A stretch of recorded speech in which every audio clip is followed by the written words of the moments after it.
While Tampa Bay residents are beginning the process of removing the sandbags from their homes and getting back to the business of daily living in the aftermath of Hurricane Irma, the city's multimillionaire real estate developer, Jeff Vinik, is busy with plans of his own. Last year, Vinik and Bill Gates' Cascadia fund jointly acquired a swath of waterfront property in Tampa Bay. The two intend to turn the $3 billion parcel of real estate into a model of intentional urban development. And an integral part of that, Vinik tells me, is bringing technology investment and entrepreneurship to the city. We've heard this song before at TechCrunch, with a seeming endless stream of cities from Coeur d'Alene to Charlottesville, VA, to New Orleans planting a flag for technology development and business incubation. What's different is that Vinik is putting his capital behind these projects. These days, the conversation has taken on a new dimension. Amazon has announced that it plans to build a second headquarters outside of Seattle somewhere in North America.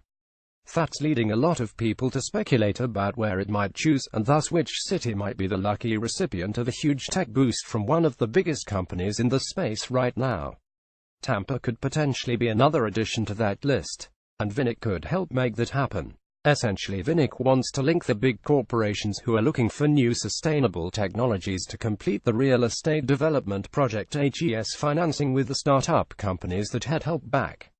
It's all part of a broader effort to bring the tech industry to Tampa Bay by finding out what technologies companies in Tampa Bay need. The first step in the process was to bring in Dream Ventures in to serve as the in-house accelerator program for a cohort of companies that will work hand-in-hand with the developers on the project Vinik and Gates are financing.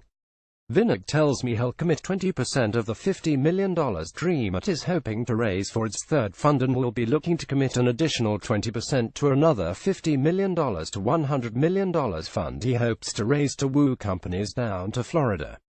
We have every raw material in this region to actually boom over the next couple of decades, Vinik says of his slice of Eastern Gulf real estate. Tampa Bay to Orlando will be the next region. The problem, Vinik says, is brain drain and a lack of opportunity for a more entrepreneurially minded Floridian. And he sees the solution in the kinds of communities that have sprung up in places like Austin, Chicago, Detroit, and even Denver. After all of that, just from listening, I realized that one of the first things we do is set up an innovation hub, Vinik says. For DreamIt, the move to Tampa fits with the firm's continuing evolution away from the typical accelerator approach used by firms like 500 Startups and Y Combinator. By partnering with the Vinik project, and focusing on urban tech that can be deployed in the new community that's being developed, DreamIt's approach begins to look more like Techstars, which has accelerators focused on geographies, industries, and accelerating corporate innovation. While the firm has no particular background in urban tech, what it does have is a model that aligns well with startups at varying stages of growth, according to Andrew Ackerman, the New York-based partner who's heading up DreamIt's new urban tech initiative. Traditionally, DreamIt has focused on education and healthcare, but the firm's approach is to partner with large corporates that can become either channels for startups to bring the technology to market, or buyers of the technologies and services themselves. That's a model for success in any industry, according to Ackerman. For his part, Vinik is hoping that Tampa will become a more permanent home for DreamIt and its program. DreamIt is a critical part of this, he tells me. Vinik, also the owner of the local hockey team and a former manager of Fidelity Investments' Magellan Fund, is looking to commit a not insignificant portion of his wealth to the next DreamIt fund and establish another, latter-stage fund, to invest in tech companies around the region. We've been dating this year, and there's a good chance that we get married in 2018, and that would mean 2 cohorts per year, Vinik says. Not even a hurricane could ruffle the commitment, in part because DreamIt does much of its early mentoring remotely.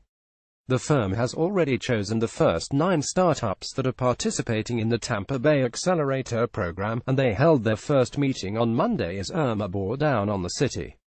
In a remote video conference, the leaders of big name cities Zenith, Ecomedes, Energy Intelligence, Flower Turbines, Noafy, Lotic, Raxa, and Twist Homes will describe what the companies do in a minute. Got the first taste of what the DreamIt program would entail. DreamIt Ventures Urban Tech Meetup. Part of the pitch from DreamIt and Draw for Startups is the program's focus on getting its companies in front of companies as a part of the incubation process. For this cohort, that means working with companies including Cook-Fox Architects, Skanska, Suffolk Construction, which are all working on the Water Street Tampa development. Other partners include Newmark Grubb, Knight Frank, Odin Properties, and others.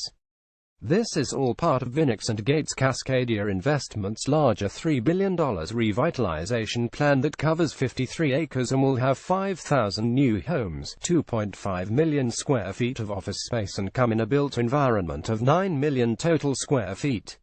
Here's that full list and a brief description of the startups in this first dreamer cohort, and I have to say that a few of these don't sound half bad, or all bad. Geefly is the maker of a folding electric bicycle city Zenith, integrates with all sorts of sensor data and architecture and project design software to give developers and building managers a comprehensive view of multi-building projects of facilities around the world. EcoMeads is a data management platform for sustainable purchasing. Energy Intelligence is a power generator attached to a smart speed bump, kind of like this. Flower Turbines is a micro-wind turbine manufacturer. NoifI is a bid tracking and invoice management software as a service for commercial subcontractors. Lotic is pitching a water management and services sensor network. Raxa sells visual assessment and quality assurance software for large infrastructure developments. Twist Home is Sling, a super light bulb kitted out with wireless speakers, Wi-Fi repeaters and sensors to monitor a building's internal environment.